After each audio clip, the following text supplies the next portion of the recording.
তোর টাকা তুই রাখ, এখন বুঝবি না, বড় হলে বুঝবি। রাখ। আমার টাকা মানে?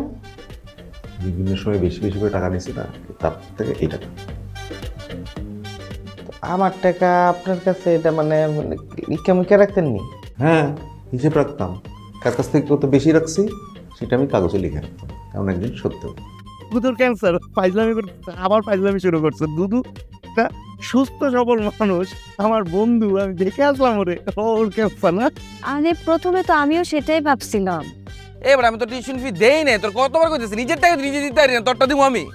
এরকম রুড বিহেভ করতেছেন কেন ভাইয়া? বলেন না আপনি দিছেন নাকি।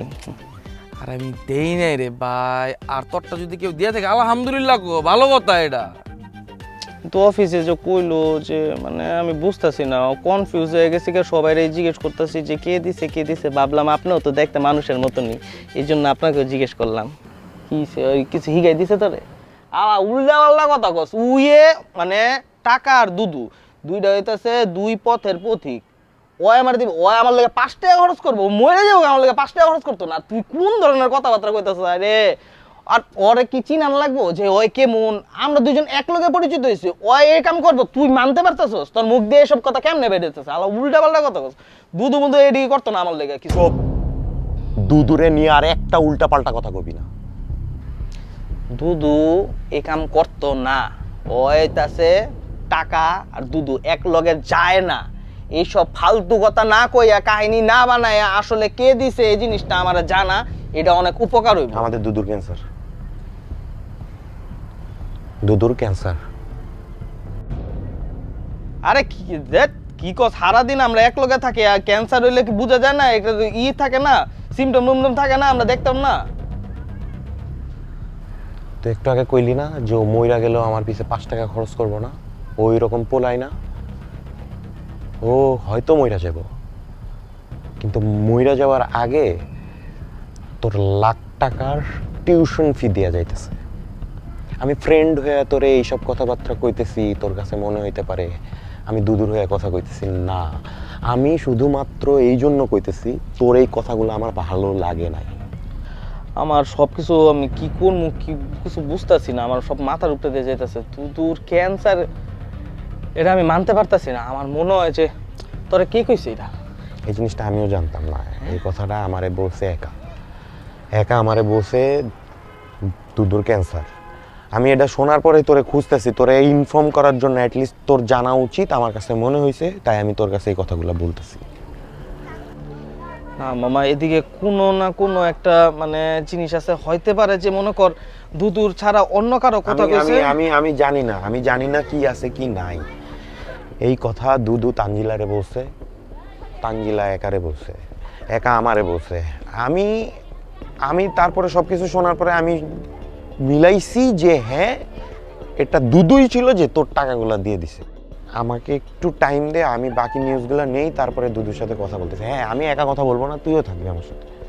মামা আমার, তুই যা খবর পাস আজকে রাত্রের মধ্যে ওইগুলো কালেক্ট কর। সকালবেলা দুইজনে যামু, গিয়া জিজ্ঞেস করবো দুদুর কাছে, একদম মানে ওর মুখে তুই শুনবো যে এটা পসিবল না, এটা কোনোভাবে এটাই যাতে হয় পসিবল না, এটা যাতে পসিবল না হয় ভাই। এটা পসিবল হলে সমস্যা। তুই থাক।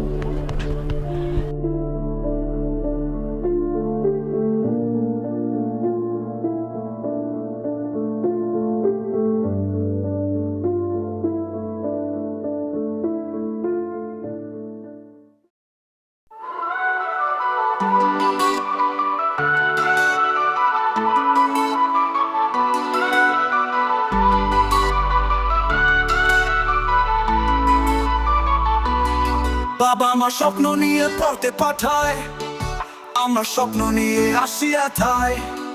তারপর শুরু হয় আমাদের জার্নি, কই থেকে কি জি যাবে গল্প আমরা কি জানি। ছাত্রাবাস আমাদের ছাত্রাবাস, পেট করলে জীবন হয় একেবারে সর্বনাশ। বন্ধুরা দেয় টিটকারি, সিনিয়র দেয় ধর, কালো ফ্রেন্ড সারা মাসে করে না একবার আদর। ভালোবাসা করতে গিয়ে গেল সব শান্তি, রাতে দিন ফোন ধরে খাইতে ভুলে যাই রুটি। ডেটের টাকা বন্ধুর কাছ থেকে নেই ধার, মাস শেষে বন্ধু কয় ভাই আমি বেকার।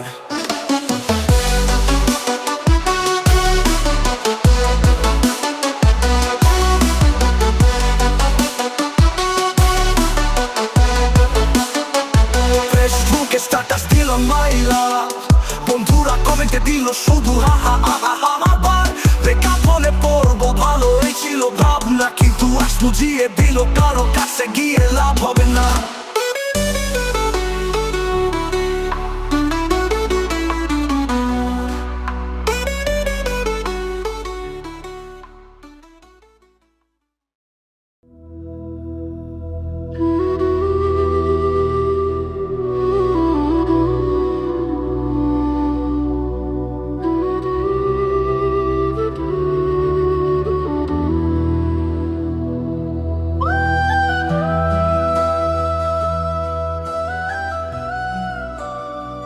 দুদু, দুদু, আমরা যেগুলো শুনতেছি সেগুলা কি সত্যি? তুই খালি একবার বল যে যা বলছো সব মিথ্যা, এগুলো জাস্ট এমনি তুই আমাদের বলছস, জাস্ট একবার বল। তুই এখনো চুপ করে আছিস? বল, এখনো বলবি না?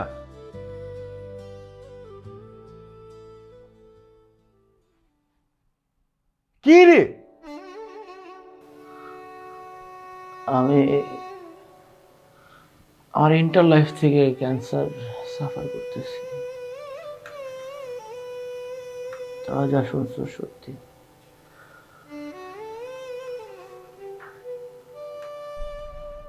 ইন্টার থেকে তুই ক্যান্সারে ভুগতেছিস, এতদিন ধরে তোর সাথে আমরা চলতেছি ফিরতেছি, একটা বারের জন্য আমাদের বলার প্রয়োজন মনে করস নাই? ওই যে বললে তো, এই এখন যেমন বিহেভিয়ার করতেছো, পুরা হোস্টেল লাইফটা এমন বিহেভিয়ার করতে গেছো। আমি চাই না আসলে যে তোরা আমার ডিফারেন্ট ভাবে ট্রিট কর।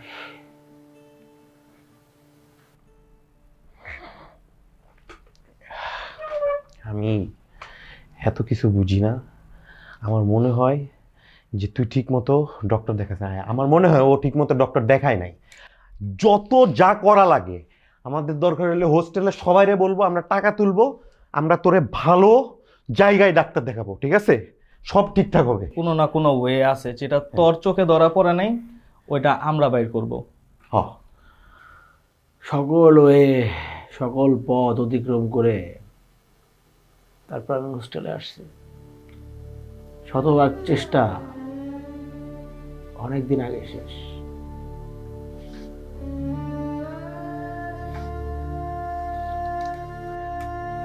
তুই আমাদের বন্ধু না, তুই আমাদের ভাই।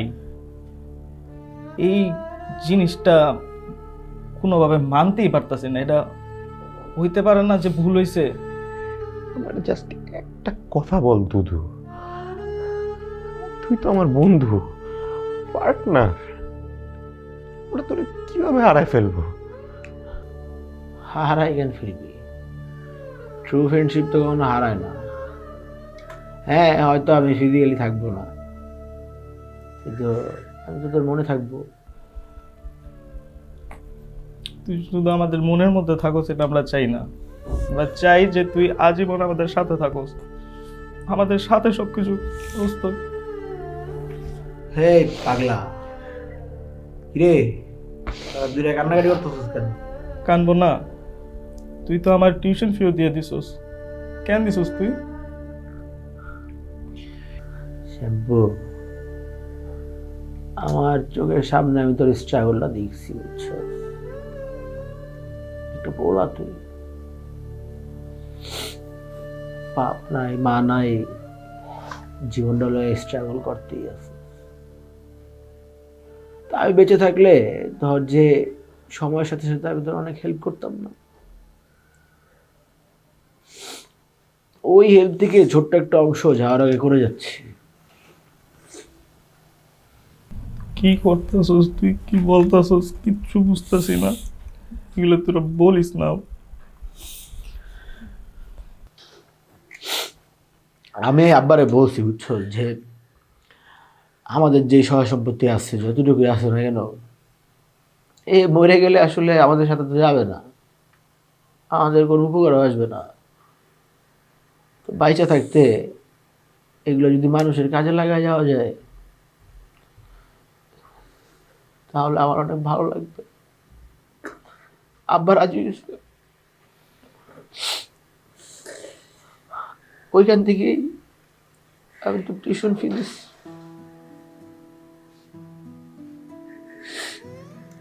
আমি না সবসময় স্বপ্ন দেখতাম, বুঝছো, যে আমি বড় হবো, আমার কিছু বন্ধু বান্ধব থাকবো যারা অলওয়েজ আমার কষ্টে, আমার ভালো সময় সবসময় পাশে থাকবো। আমার কি ভাগ্য দেখ, আমি যা স্বপ্নে দেখছি তোরা আবার তার চাইতে ভালো বন্ধু।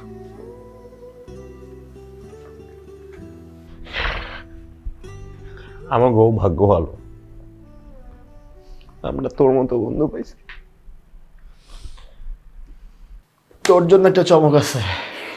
এমনি অনেক চমক দিছিস, আবার কি চমক? তুই না টাকার জন্য বিদেশ যায় পড়াশোনা করতে পারতেছিস না, তাই না?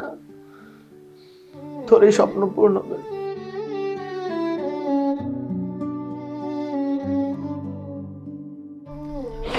এই চমক দিলি কেন আমারে? এটা না দিলেও পারতি তুই। দেখ, আমার তো সামর্থ্য আছে, কিন্তু বিদেশ যায় পড়াশোনা করার জন্য যে সময় দরকার, সময় তো আমার কাছে নাই। তা আমার হয়ে তুই মাস্টার্স কমপ্লিট করবি, মাস্টার্স কমপ্লিট করে যখন সাকসেস হবি তখন আমার অনেক ভালো লাগবে। শ্যাম্পু, অনার্সটা শেষ করতে হবে, আর না হয় যদি আমার সুযোগ থাকে না, তাহলে আমি উপরতে ভেবে অভিশাপ দেব। তুই আমাদের সাথে থাকবি, আমাদের সাথে তুই অনার্স কমপ্লিট করবি, আর কিছু চাই না। ওই হোস্টেলে আসার আগে তো আমি জানতাম না যে আমার হাতে সময় নাই। তারপর আমি দেখ বাসা না থেকে তোদের সাথে এসে থাকতেছি। আমি মরতেও চাই তোদের সাথে, তোদের চোখের সামনে। তোরা দেখবি আমারে, আমি হয়তো থাকবো না, কিন্তু আমি মরে যাওয়ার পর তোর মনে থেকে ওর মনে, ওর মন থেকে প্রত্যয়ের মনে, প্রত্যেকটা বন্ধু বান্ধবের মনের মধ্যে ঘুরে বেড়াবো, দেখিস। হৃদয়ে ব্যথা আর হাওয়ার স্পর্শে দেখিস তোরা।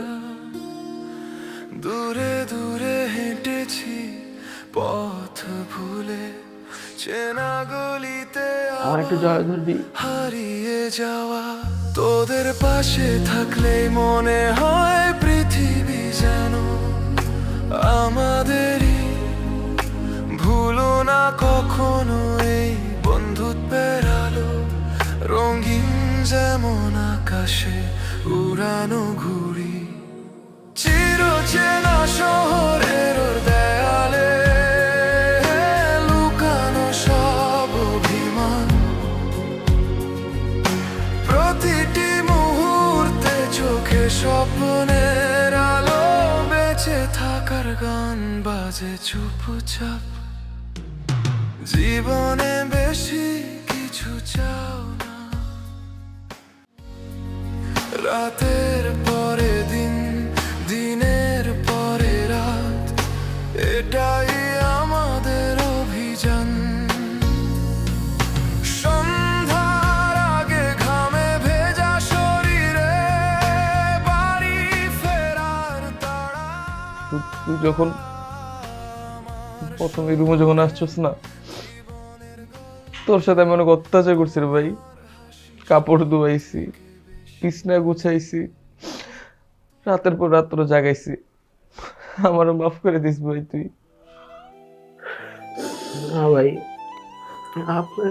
আমি মনে রাখি না কিছু, এগুলো থাকে জীবনের চলার পথে, তো এগুলো থাকবেই ভাই। না ভাই, আমি তোর সাথে যেগুলি করছি এগুলি অন্যায়, অত্যাচার করছি তোর সাথে আমি। কিছু মনে রাখি নাই ভাই।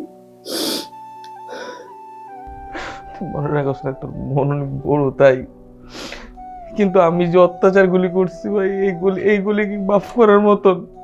আমার মাফ করে দিস ভাই তুই। একটা হোস্টেল লাইফে যদি এইগুলাই না থাকে তাহলে অফিস হয়ে যাবো না? ঠিকই আছে ভাই।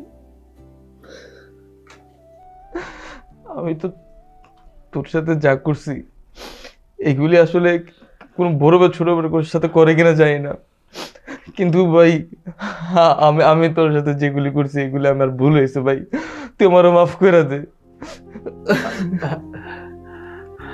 বড় ভাই, বড় আগে ছোট থেকে মাপ চায়, আপনার সিনিয়র। আমি সিনিয়র হয়ে কি একটা ছোট ভাইকে মাফ চাইতে পারি না? না আমার কি মাফ চাওয়ার হে মুখটাও নাই? অবশ্যই ভাই, আপনি মাপ চাবেন কেন? আমি তো এগুলো কিছু মাথায় রাখি নাই। আমি মন থেকে কষ্ট পাইতাম, হ্যাঁ অনেক সময় হয়েছে এরকম যে একটু সাময়িক সময়ের জন্য কষ্ট পাইছি, কিন্তু ওইটা আপনি আবার এমনভাবে পূরণ করে দিচ্ছেন না, ওই কষ্ট অনেক নিচে চলে গেছে, বুঝছেন? বরঞ্চ এমন হয়েছে, ছোট হয়ে আমি আপনার কাপড় চোপড় ধোয়াইছি, দোকানে পাঠাইছি, বানাইছি, কত কিছু করছি। আপনার ভাই গায়ে তুলছিলাম আমি ভাই, আপনি আমার মাফ করে দেন ভাই। তুই আমার কাছে মাফ চাইস না ভাই, কারণ আমি তোর সাথে ফার্স্টে অপরাধগুলি করছি, আর তুই যেগুলি করছিস এগুলি ছোট ভাই বড় ভাইয়ের সাথে মজা করে, এগুলি মজা চলে এসে, এগুলি একটা হোস্টেল লাইফের সবাই করে এগুলি। ভাই তুই আমার মন থেকে মাফ করে দে ভাই, আমার মনে তোর জন্য কোনো কষ্ট নেই, তুই যা করতে একটা ছোট ভাই তাই করতো।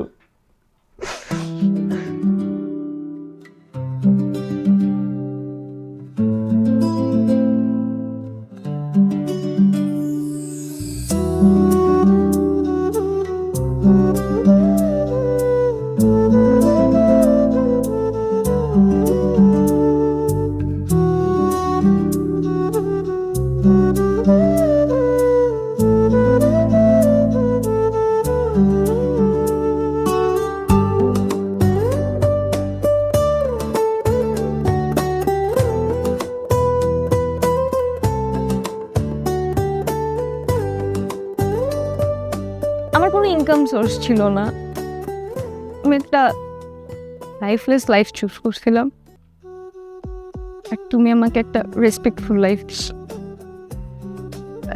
এইসব ইমোশনাল কথাবার্তা এখন বাদ দি, হ্যাঁ বাদ দাও না প্লিজ। হ্যাঁ বাদ দিব না। তুই কিছু মনে রাখিস না, আমাকে মাফ করিস। স্যার শিক্ষক হয়ে কি বাড়াবাড়ি করা যায়? আপনি যে শাসন আমাদেরকে করছেন ওটা থেকে আমরা শিখছি। স্টুডেন্টরা ভুল করতে পারে, টিচারদের ভুল করা উচিত না, ঠিক না?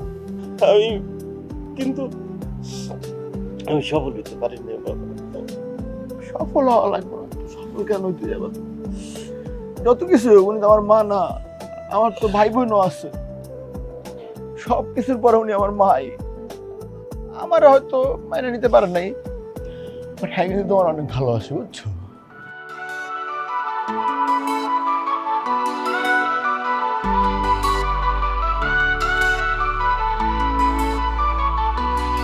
বাবা আমার স্বপ্ন নিয়ে পড়তে পাঠায়, আমরা স্বপ্ন নিয়ে আসি এথায়, তারপর শুরু হয় আমাদের জার্নি, কই থেকে কি যাবে গল্প আমরা কি জানি। ছাত্রাবাস আমাদের ছাত্র